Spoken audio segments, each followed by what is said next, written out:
भगवान मनु ने कहा, जो मनुष्य नियमित रूप से 3 वर्ष तक गायत्री जप करता है वो ईश्वर को प्राप्त करता है।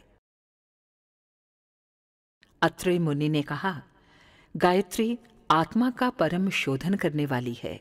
उसके प्रताप से कठिन दोष और दुर्गुणों का परिमार्जन हो जाता है।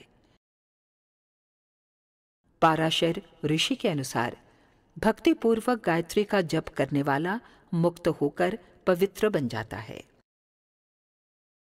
ऋषि दयानंद ने कहा, जो जिज्ञासु गायत्री मंत्र का प्रेम और नियम पूर्वक उच्चारण करते हैं उनके लिए ये संसार सागर से तरने की नाव और आत्म प्राप्ति की सड़क है। महर्षि विश्वामित्र ने कहा है, गायत्री के समान चारों वेदों में मंत्र नहीं।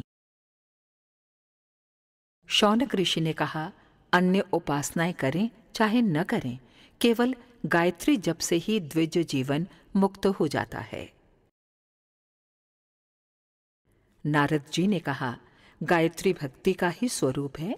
जहां भक्ति रूपी गायत्री है वहां श्री नारायण का निवास होने में कोई संदेह नहीं। जगतगुरु शंकराचार्य ने कहा, गायत्री आदि मंत्र है। उसका अवतार दुरितों को नष्ट करने और ऋत के अभिवर्धन के लिए हुआ है। भारद्वाज ऋषि के अनुसार अनुचित काम करने वालों के दुर्गुण गायत्री के कारण छूट जाते हैं। शंख ऋषि ने कहा, नरक रूपी समुद्र में गिरते हुए को हाथ पकड़कर बचाने वाली गायत्री ही है।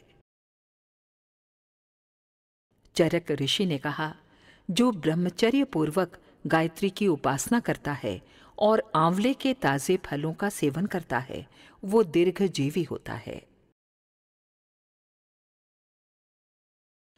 महर्षि व्यास के अनुसार गंगा शरीर के पापों को निर्मल करती है और गायत्री रूपी ब्रह्म गंगा से आत्मा पवित्र होती है।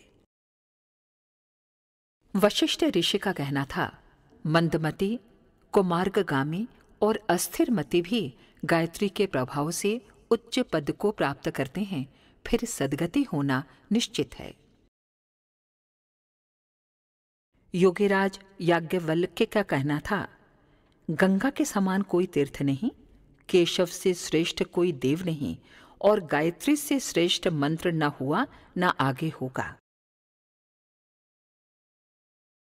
रामकृष्ण परमहंस का मानना था, मैं लोगों से कहता हूं कि लंबी साधना करने की उतनी आवश्यकता नहीं है। छोटी सी गायत्री की साधना करके देखो, इसके जप से बड़ी से बड़ी सिद्धियां मिल जाती हैं। लोकमान्य तिलक का कहना था, जिस बहुमुखी दास्ता के बंधनों में भारतीय प्रजा जकड़ी हुई है उसके लिए आत्मा के अंदर प्रकाश उत्पन्न होना चाहिए, जिससे सत्य और असत्य का विवेक हो, कुमार्ग को छोड़कर श्रेष्ठ मार्ग पर चलने की प्रेरणा मिले। गायत्री मंत्र में ही ये भावना विद्यमान है। बाबा विशुद्धानंद ने कहा, परमात्मा की शक्ति ही गायत्री है। जो गायत्री के निकट जाता है वो शुद्ध होकर रहता है। मन की शुद्धि के लिए गायत्री मंत्र अद्भुत है। स्वामी रामतीर्थ का कहना है, राम को प्राप्त करना सबसे बड़ा काम है।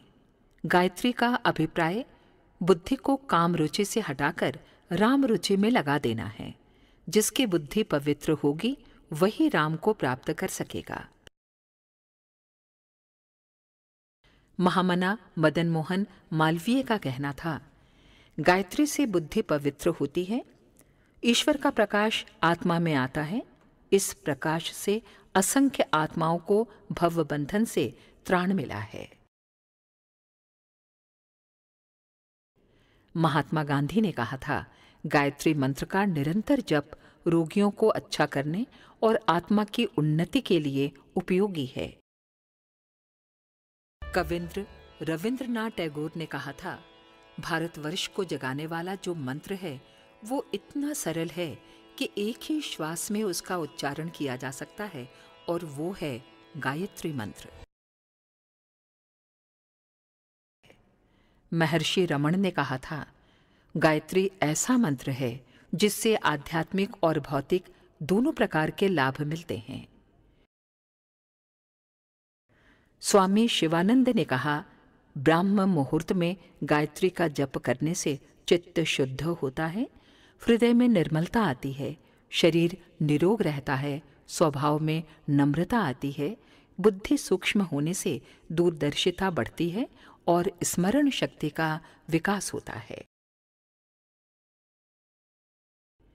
योगी अरविंद ने कहा था, गायत्री में ऐसी शक्ति सन्निहित है जो महत्वपूर्ण कार्य कर सकती है। टी सुब्बा राव ने कहा, गायत्री की उपासना करना योग का सबसे प्रथम अंग है।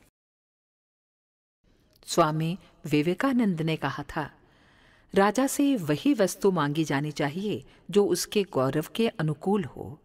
परमात्मा से मांगने योग्य वस्तु सद्बुद्धि ही है। स्वामी विद्यानंद का कहना था, गायत्री बुद्धि को पवित्र करती है। बुद्धि के पवित्रता से बढ़कर जीवन में दूसरा लाभ नहीं है।